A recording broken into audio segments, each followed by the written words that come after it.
Satu hal yang bisa saya bangga-banggakan kepada anak saya udah 4 coy, adalah bahwa saya pernah mondok di salah satu pesantren tertua di tanah Jawa.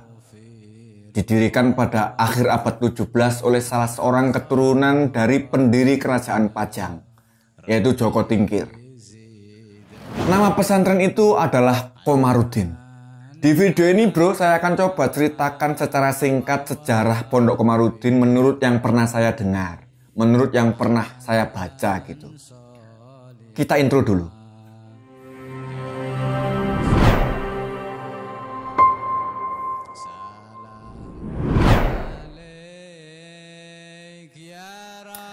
Assalamualaikum. Bismillah, alhamdulillah, Allahumma sholli ala Muhammad. Saya ucapkan selamat hari santri untuk sedulur semuanya. Semoga barokah dan rahmat Allah Subhanahu wa Ta'ala senantiasa menyertai dalam perjuangan menuntut ilmu. Masa depan bangsa yang cemerlang ada di kendalimu kawan. Sesuai dengan namanya ya, Pondok Pesantren Komarudin di Sampuran Bungah Gresik ini didirikan oleh Kiai Komarudin. Jadi pada awalnya beliau mendirikan pesantren di Lamongan bro, tepatnya di Desa Kanugrahan, Kecamatan Meduran. Beberapa tahun kemudian Mbah Kiai Komarudin akhirnya berangkat ke Gresik untuk menemui salah satu santrinya yang waktu itu sudah sukses jadi pejabat. Namanya Tumenggung Tirtorejo, menjabat sebagai Bupati Kanoman pada tahun 1762. Dalam perjalanan menuju Gresik, beliau kemudian singgah di sebuah tempat yang sekarang kita kenal dengan nama Morombakung di sekitar Manyar. Di desa ini beliau mendirikan sebuah rumah dan surau untuk mengajar ilmu agama ke masyarakat sekitar. Dan terus terang coy, sampai video ini dibuat saya itu belum nemu nama desa itu sebelum Mbah Komarudin datang. Saya sudah tanya sono sini belum nemu juga. Jadi bagi kawan-kawan yang mungkin udah tahu, monggo ditulis di kolom komen ya. Apakah nama desa Morombakung sebelum Mbah Komarudin datang? Karena gini, Morombakung itu terdiri dari dua suku kata. Moro itu berarti datang atau tiba. Bakung itu adalah kata Mbah Kakung atau seorang laki-laki tua, seorang kakek yang memang dinisbatkan kepada kedatangan Mbah Komarudin. Kemudian perjalanan selanjutnya beliau nyebrang Bengawan Solo untuk survei lokasi yang pas untuk mendirikan pesantren.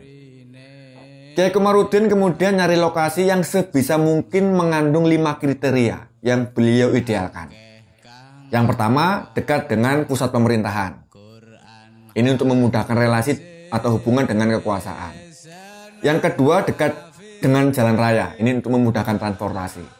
Yang ketiga, dekat dengan pasar. Keempat, dekat dengan hutan untuk memudahkan mencari kayu bakar dan kebutuhan pokok yang lain. Dan yang terakhir, berdekatan dengan sumber mata air, yang waktu itu memang dekat dengan Bengawan Solo. Lokasi itu kemudian ketemu pada tahun 1775 Pak, dan diberi nama Sampurnan oleh Tumenggung Tirtorejo. Tumenggung Tirtorejo ini sebagai seorang santri ngasih nama Sampurnan itu sebenarnya kode kepada Mbah Komarudin supaya beliau memutuskan untuk menetap saja di situ dan gak usah mengembara nyari tempat lain gitu.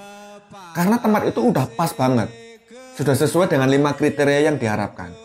Tapi kan sebagai murid gak mungkin ngomong secara belak-belakan, apalagi memerintahkan guru. Itu namanya songong Pak.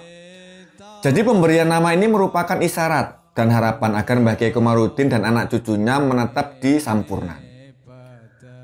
Almarhum Mbah Kiai Haji Zubair Abdul Karim, kami memanggil beliau dengan sebutan Mbah Zubair. Beliau adalah salah satu sesepuh Pondok Pesantren Komarudin waktu itu. Pernah menceritakan kepada kita bahwa Sampurnan merupakan singkatan dari Sempurno Tenanan atau tempat yang sudah benar-benar sempurna. Mbah Zubair ini adalah pengarang dari kitab Ittifaq Zatil Bain. Beliau ngajarin kitab itu dengan penuh kesabaran, dengan sangat telaten, memaknai setiap kata. Dan karena kegoblokan saya, terus terang saya butuh energi besar untuk mencerna pengetahuan dari beliau melalui kitab ini. Lalu saya nyerah Pak. Terus terang aja saya, sampai saat ini menurut saya itu adalah kitab yang paling susah yang pernah saya temui. Apalagi dengan kapasitas keilmuan saya yang cuman kaleng-kaleng. Tebak itu kitab apa coba? Kitab fikih? Bukan coy. Tasawuf? Bukan. Astronomi pak. Bahas pergerakan perlintasan benda-benda langit, orbit bulan, matahari, dan macam-macam. Ilmu falak. Mentok saya. Pada tahun 60-an, atas inisiatif dari Kiai Hamim Soleh, beliau adalah putra dari Kiai Soleh Mustafa, pesantren ini diberi nama Darul Fikih. Menurut beliau, nama ini cocok karena beberapa pertimbangan. Antara lain yang pertama, kitab-kitab yang diajarkan, terutama sejak dalam kepengasuhan Mbah Kiai Soleh Sani, adalah kitab-kitab fikih. Dan yang kedua, pesantren ini diprioritaskan dapat mencetak kader-kader fikih yang keren.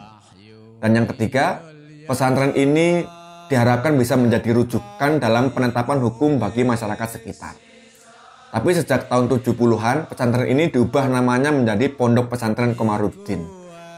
Dan nama itu dinisbatkan kepada pendirinya yaitu Kiai Komarudin, sekaligus dalam rangka tabaruk atau ngalap berkah kepada beliau. Dan nama itu kemudian langgeng sampai sekarang.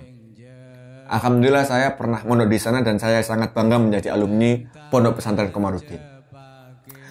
Sebagai penutup, melalui video ini saya ingin meminta dengan penuh kerendahan hati kepada para guru-guru saya agar kebandelan saya waktu mondok dimaafkan, terutama atas dua hal yang pernah saya lakukan pada tahun-tahun 98. Yang pertama, mohon maaf karena saya pernah duduk di atas kursi sambil menyilangkan kaki atau metingkrang kata orang Jawa tuh, di hadapan para guru dan juga di hadapan almarhum Kiai Ahmad Muhammad Al-Hamad. Waktu itu lagi ada pementasan teater, judulnya Kelembak Menyan dari Yogyakarta, karya Mbah Nun, dalam acara Maulid Nabi. Saya dipaksa pentas oleh kawan saya Pak, Adi Setiawan dan Muhajir. Beliaulah dua orang yang maksa saya supaya pentas, supaya nggarap naskah itu. Tapi barokahnya dari situ terbentuklah kelompok teater di Madrasah Aliyah As'adah yang namanya Hafara, Hala min Fadli Robbi, yang mudah-mudahan sampai sekarang masih tetap aktif dalam berkarya. Dan yang kedua, saya mohon maaf karena saya pernah ngajak bolos teman saya. Bukan cuma teman sebangku, bukan teman satu kelas. Ini teman satu sekolah, Pak. Di Madrasah Aliyah As'adah waktu itu. Dari kelas 1 sampai kelas 2. Kelas 3 nggak ikutan karena memang mereka sudah libur selepas ujian akhir. Satu sekolahan saya ajak bolos. Bandel banget saya. Jadi saya mohon ampun. Demikian bro. Sekali lagi selamat Hari Santri. Dan mudah-mudahan kita selalu menjadi ujung tombak dalam perubahan dan pembaruan bangsa ini ke arah yang lebih baik. Salam hormat. Paseduluran selawase. Wassalamualaikum.